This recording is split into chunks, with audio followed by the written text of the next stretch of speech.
all my dear students of 7th class. Here I am back with the chapter number 7, Markets Around Us. I hope you all enjoyed this chapter because this is very interesting chapter in your book. So let's begin. Here we have supply chain. Today's topic is supply chain. How the products were supplied to the customer and customer with that seller के पास कैसे products आते हैं, फिर seller से customers के पास कैसे आते हैं. This all process we will learn. Okay. So first of all the things will begin with farmer. Farmers sowed the seeds for sugarcane. जैसे कि यहाँ पे बताया है कि एक फार्मर्स एक शुगर केन के लिए सीड्स सो करता है, यानी ज़मीन में गाड़ता है. Farmer take its the nearest grain market and sells at the fixed price. अब फार्मर क्या करेगा, उसको ले जाएगा कोई भी नियर मार्केट में और उसको एक सही अच्छे रेट में उसको बेचने की कोशिश करेगा. Traders in the grain market purchase it to further sale in at the higher price in bulk to another groups of the wholesalers. यहाँ क्या करेगा, एक ट्रेडर उस चीज़ ग्रेन्स को मार्केट में लाने के लिए खरीदेगा, हाई प्राइस पे उसको दूसरे होलसेलर्स को बेचेगा. Here also didn't get to the customer. Okay, यहाँ पर ट्रेडर्स से वो होलसेलर्स के पास जाएगा. फिर the group of wholesalers take it to the sugar mills where sugar cane is processed. अब ये शुगर केन को ले जाकर मिल्स में देगा होलसेलर्स. फिर sugar cane is converted into sugar and packaged in bulk. अब यहाँ पे क्या होगी कि वो जो इंडस्ट्री में जो शुगर केन से शुगर बनने की प्रोसेस होगी.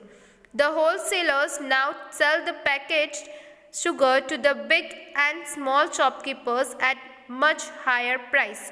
अब ये होलसेलर्स जिसने इस शुगर केन को शुगर में कन्वर्ट कर लिया, उसको पैकेज्ड कर लिया, अब वो पैकेज्ड को स्मॉल शॉपकीपर्स तक हायर प्राइस में बेचेगा, यानी महंगा सामान बनाकर उसको बेचेगा.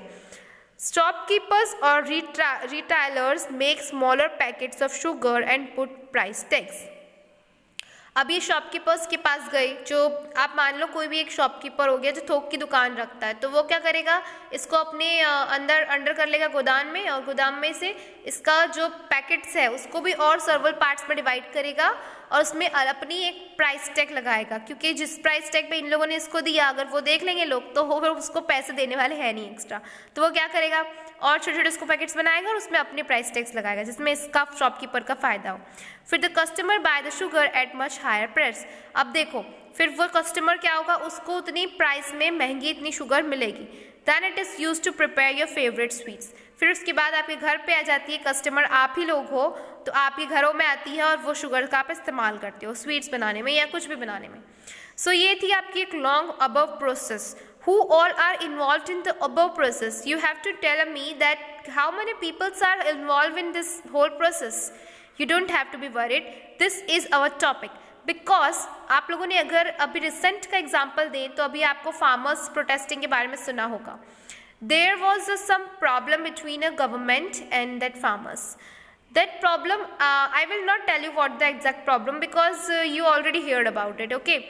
So this problem is कि जो फार्मर्स उगाता है, जो फार्मर्स उसको लगाता है अपने खून पसीना लगाकर, उसे उगाकर उसे मंडी तक लाता है, उस फार्मर्स को उसमें कुछ भी फ़ायदा नहीं मिल पाता है.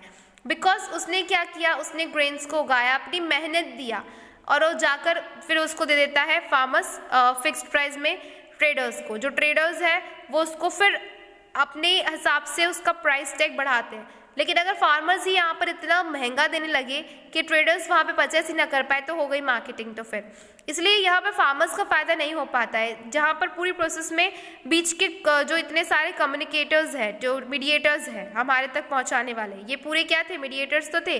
जितने सारे नाम आए, ट्रेडर्स आया, होलसेलर्स आया, होलसेलर्स के बाद शॉपकीपर्स आए, शॉपकीपर्स के बाद कस्टमर आया. तो इस स्पीच प्रोसेस में बहुत कुछ आपके साथ मतलब जो प्राइस है, जो रियल ओरिजिनल प्राइस है वो बहुत कुछ बदल दी जाती है. बहुत कुछ मुनाफे के खोर में ये लोग सब एक दूसरे का खाते जाते हैं. So this is the long process. Let's begin. We will not discuss about this. A product और a good goes through many markets, traders and sellers before it reaches farmers, people in the grain market, wholesalers, people in the mills, shopkeepers, and then the customer. This is the process, as I said you.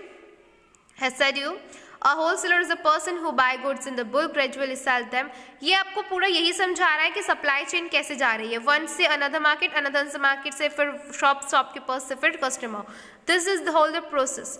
जैसे ये तो एक आपको एक example इसलिए मैंने इतना सटीक दिया शुगर केन का कि आपको जल्दी समझ में आ जाए, क्योंकि शुगर तो आप सब से रिलेटेड हो ही, शुगर आप सबकी देखी हुई चीज़ है, कुछ नई बात तो हम कर नहीं रहे।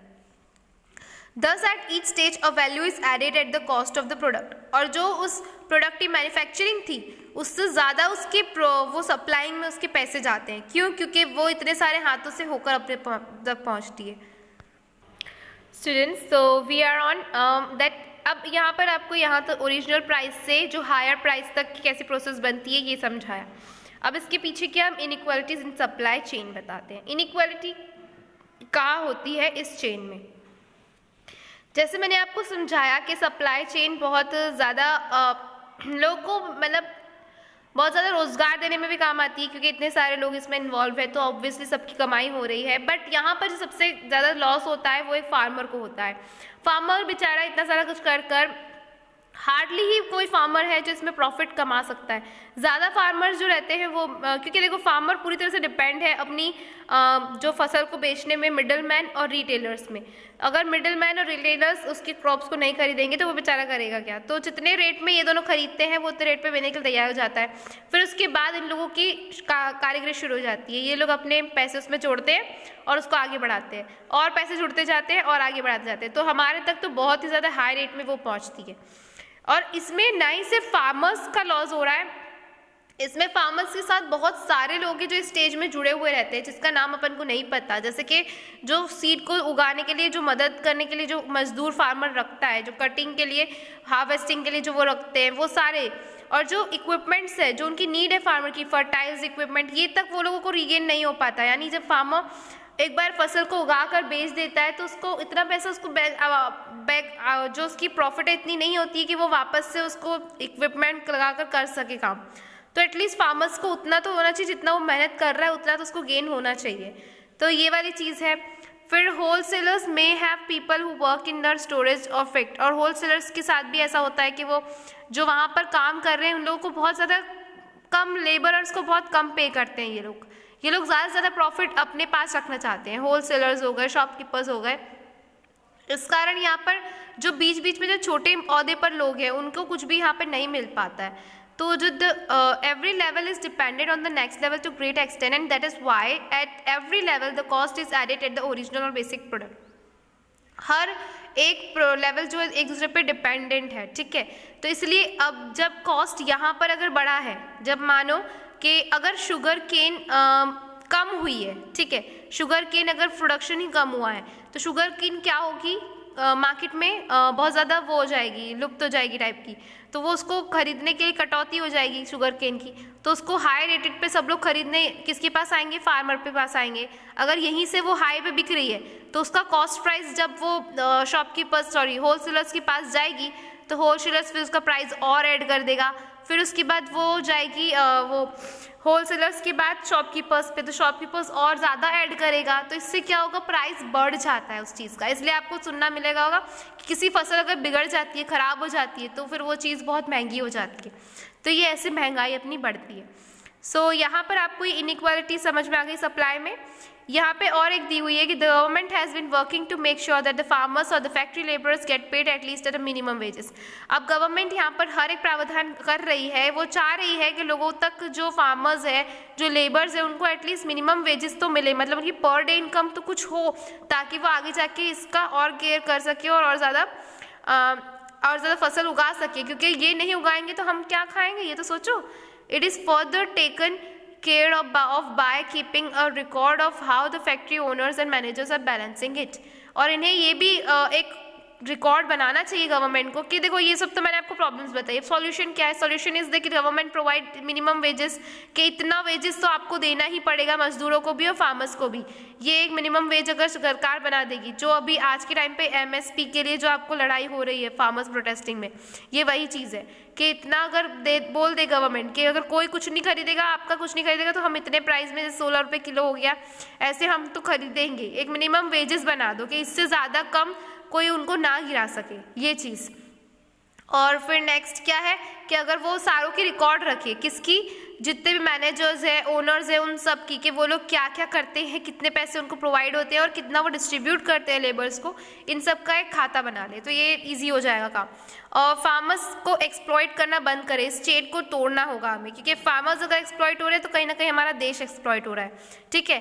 फिर यहाँ पर हमारा चैप्टर कंप्लीट हो, सॉरी चैप्टर नहीं, ये आपकी जो आज का टॉपिक है वो कंप्लीट होता है। अब यहाँ पर आपको मार्केट चेन क्या होती है, होलसेलर क्या होते हैं, फार्मर्स क्यों पुअर होते जा रहे हैं इस चेन के कारण, ये आपको डिस्कस करना है और इसका मैं आपको आंसर प्रोवाइड कर दूंगी।